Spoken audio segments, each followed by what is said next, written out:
బ్రహ్మంగారి కాలజ్ఞానం ప్రకారం జూలై నెల 24వ తేదీన 25వ తేదీన జపాన్లో భూకంపం జరగబోతుందని చెప్పారు. వచ్చిందా లేదా? జరిగింది. పోతులూరు వీరబ్రహ్మేంద్ర స్వామి వారు ఒక జగద్గురువు. ఆయన చెప్పినటువంటి కాలజ్ఞానంలో మనకి ఇప్పటి వరకు ప్రతి విషయం కూడా జరుగుతూనే వచ్చింది. మరి శని వక్రించి మనకి మీనరాశిలో ఉన్నప్పుడు రాజకీయ నాయకులు తిరుగులేనటువంటి మకుటం లేని రాజకీయ నాయకుల్ని తమ సొంత పార్టీల నుంచి గంటేస్తారు అని చెప్పారు.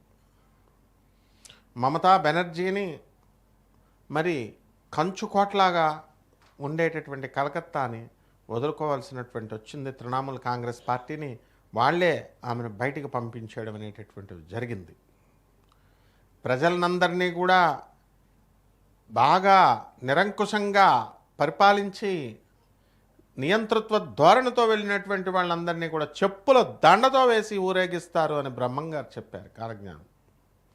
అలాగే జరిగింది. ఇప్పుడు తృణమూల్ కాంగ్రెస్లో ఉన్నటువంటి రాజకీయ నాయకుల్ని వాళ్ళు బీజేపీ గవర్నమెంట్ వచ్చిన తర్వాత మరి వీళ్ళందరినీ కూడా చెప్పులతోనే ఊరేగించడం అనేటటువంటిది జరిగింది. ఈ యొక్క బ్రహ్మంగారు దీంట్లో ఈ కాలజ్ఞానంలో కొన్ని ఎర్త్ క్వేక్స్ అనేటటువంటిది 2026 సంవత్సరంలో ఫ్రీక్వెంట్ ఎర్త్ క్వేక్స్ అని చెప్పి ఇండియాలో కూడా రావడానికి అవకాశాలు ఉన్నాయని చెప్పారు. ఆ విధంగా మనకు భూకంపాలు అనేటటువంటిది ట్రెమర్స్ అనేటటువంటివి రావడానికి అవకాశాలు ఉన్నాయి. అలా మీరు కాలజ్ఞానం చదవరు, ఏదో మిడిమిడి ఏదో సినిమా చూడడం, ఆ తర్వాత ఎవరో ఏదో చెప్పింది పాతకాలం వాళ్ళు చెప్పింది మీరు చెప్పడం, అది చూసి నీకేం కాలజ్ఞానం తెలియదు అని కామెంట్లు పెట్టినటువంటి వాళ్ళు ఉన్నారు. వాళ్ళకి నేను చెప్పేటటువంటిది ఏంటంటే, అమ్మ పరిపూర్ణంగా వీరబ్రహ్మేంద్ర స్వామి వారి కాలజ్ఞానాన్ని నేను చక్కగా చదివాను. మీకు అందుబాటులో లేనటువంటి తాళపత్ర గ్రంథాలన్నీ కూడా నేను చూశాను. కాబట్టి నాకు ఆ యాక్సెస్ ఉంది ఆర్కియలాజికల్ డిపార్ట్మెంట్తో. అందువలన చక్కగా నేను చెప్పేటటువంటి వాళ్ళని కూడా డైజెస్ట్ చేసుకోండి. కఠినంగానే ఉంటాయి, ప్రాణ నష్టాలు ఇలాంటివన్నీ చెప్తారు. మిగతా జ్యోతిష్కులు కూడా చెప్తున్నారు. అంతేగాని మీరు అది కలగదు అంటే ఇది ముల్లపూడి కాలజ్ఞానం చెప్పాల్సి వస్తుంది. మేము చెప్పిందే జరుగుద్ది. అందువలన మీరు చక్కగా నేర్చుకోండి అంతే.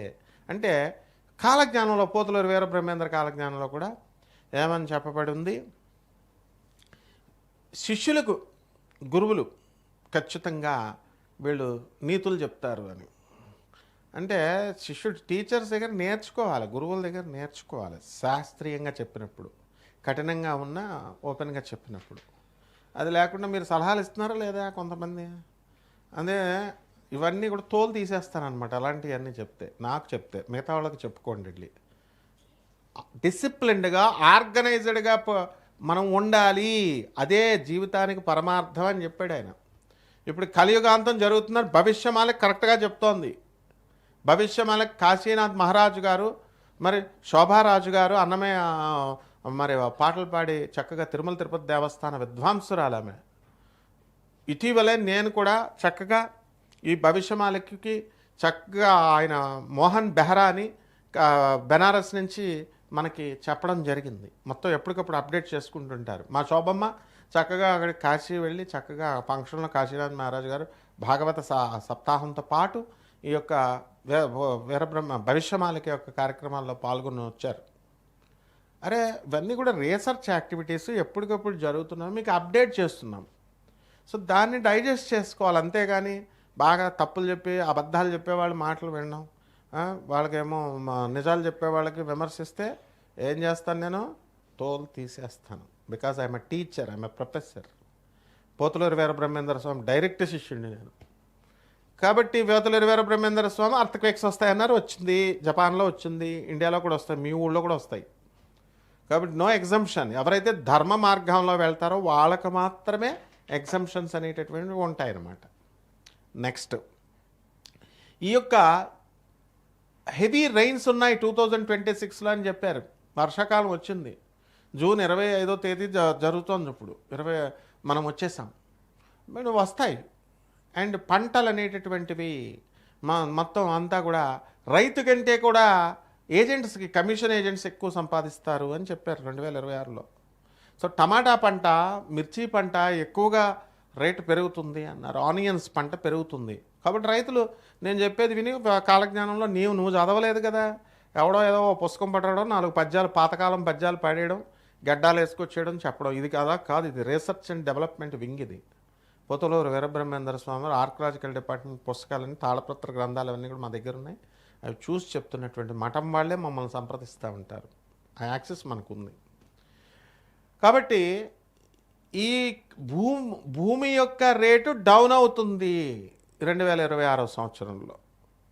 మనకి తెలంగాణలో రేవంత్ రెడ్డి గారు క్లియర్గా ముఖ్యమంత్రిగా ఉన్నప్పుడు రియల్ ఎస్టేట్ని ఆయన చక్కగా చూస్తున్నప్పటికీ కూడా ఆయన రేట్లు పెరగట్లేదని స్వయంగా ఆయనే ఒప్పుకున్నారు. ముఖ్యమంత్రి ఒప్పుకున్నారు. ఆఫ్టర్ ఆల్ మీరెంత? తర్వాత మూసీ నది దగ్గర నదుల ప్రక్షాళన జరుగుతుంది అన్నారు. మన రేవంత్ రెడ్డి గారు చక్కగా మూసీ నది ప్రక్షాళన చేస్తున్నారు. ఎవ్వడైనా సరే, వాడు ఎంతటి మనగాడైనా సరే, నది చెరువుల దగ్గర కొట్టి పడేస్తాం హైడ్రా అన్నారు. ఇలా జరుగుతాయి. నెక్స్ట్, ఇక ఈ బంగారము రేటు పెరుగుతుంది, వెండి రేటు పెరుగుతుంది అన్నారు. బంగారం కంటే తో సమానంగా వెండి, రాగి, రజతము ఇవన్నీ కూడా పెరుగుతాయి. సో బంగారము డౌన్ఫాల్ మధ్యలో అయినప్పటికీ కూడా 1.8 అంటే 1,80,000 రూపాయల వరకు వెళ్ళిపోయినటువంటిది నేను క్లియర్గా ఈ నెలల్లో, మార్చి నెలల నుంచి ఇక్కడ వరకు వార్స్ జరుగుతాయని చెప్పాము. దాని ప్రకారమే ఈ యొక్క ఇరాన్ తర్వాత ఇజ్రాయెల్ యుద్ధాలు జరగడం, మరి వెంటనే బంగారం రేటు పడిపోతుందని చెప్పాను. 1,50,000 పడిపోయింది. మళ్ళీ జూన్ నెల 20వ తేదీ దాటిన తర్వాత రేటు పెరుగుతుందన్నాం. 1,55,000 యాజ్ ఆన్ దిస్ డేట్ 25వ తేదీకి జరిగింది. వెండి రేటు పెరుగుతుందన్నాం. 2,25,000 చిల్లర ఏదో అవుతుంది. సో బంగారంతో పాటు వెండి, రజతము, కాపర్ ఇవన్నీ పెరుగుతాయి. మహిళల్లో మనం పరివర్తన వస్తుంది అన్నారు. అక్రమ సంబంధాలు పెరిగిపోతాయన్నారు. లివింగ్ ఇన్ రిలేషన్స్ చేయట్లేదా? డేటింగ్ రాలేదా? కోలివింగ్లు హాస్టల్లో రేవా? ఓయో రూములు రాలేదా? ఇవన్నీ బ్రహ్మంగారు కాలజ్ఞానంలో చెప్పారు. అంటే నీకు ప్రాచీన భాషలో చెప్పరు, డీకోడింగ్ చేయడం రావాలి. సో ఈ యొక్క మహిళలు ఉద్యోగాల్లో ముందుకు దూసుకు వెళ్ళిపోతారన్నారు. విమాన ప్రమాదాలు ఉన్నాయన్నారు. విమాన ప్రమాదాలు 2026లో మొన్నే జరిగింది. ప్లేన్ క్రాష్, ట్రైన్ యాక్సిడెంట్స్ ఉన్నాయి. అంటే అన్నీ అపశకునాలేనా అండి అంటే బ్రహ్మంగారు జాగ్రత్తలు చెప్పారు. కాబట్టి రావి చెట్టు కళ్ళు తెరుస్తుంది అని అంటే ఒకళ్ళు పెడతారు, నీకేం తెలియదు. ఏం తెలుసురా నీకు అసలు కాలజ్ఞానం గురించి?